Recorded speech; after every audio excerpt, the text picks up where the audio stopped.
12वीं सदी के दिल में दुनिया एक शिद्दती फरीक और बदलती हुई सल्तनत की था। इस फितना और मसलात के माहौल में एक शानदार इंसान उतरा जिसका नाम सलाहुद्दीन अय्यूबी था।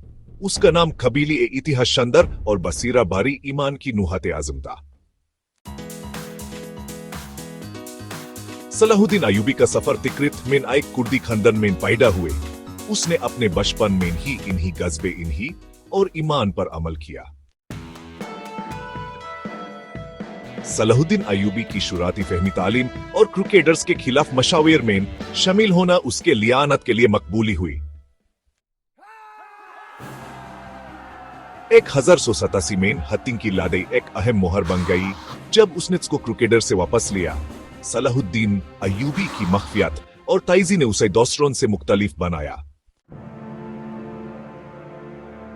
उसने ताउन पर यकीन रखा, सिर्फ मुसलमानों के दरमियान नहीं बल्कि उन अक्सर यहूदी और इंसानों के दरमियान भी जो उसके तालीम में रह रहे थे। सलाहुद्दीन अय्यूबी की वारिस सिर्फ जंग में नहीं थी बल्कि उसकी हुकूमत में भी थी। उसने आज़ादी हासिल करने के जो शहरों को दिखाया उनमें इंसाफी निजाम और तहफ़्फ़ुज़ी फरोग़ दिया, मजहबी बर्ताबारी और शुऊनी इस्लाहत की। उसकी हुकूमत एक इस्लामियत की मुख्तलिफ हुस्न के नुमायां थी, जहां तालीम, जंग, तफरी और फलाही अमल को तहरीज दी गई। सलाहुद्दीन अय्यूबी की जिंदगी का मकासीब उसकी तवज्जो और ईमान में था।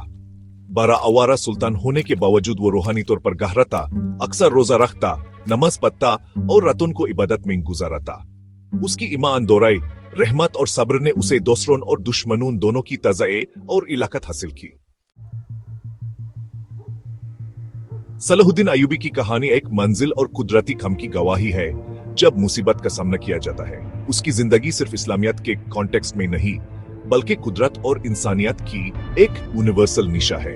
उसकी वारिस वो अक़सम है जो रहमत, इज्जत और सब्र की याद ताज़ा करते हैं, जो वक्त और सरहदों से गुजर अब भी गूंज जाती हैं।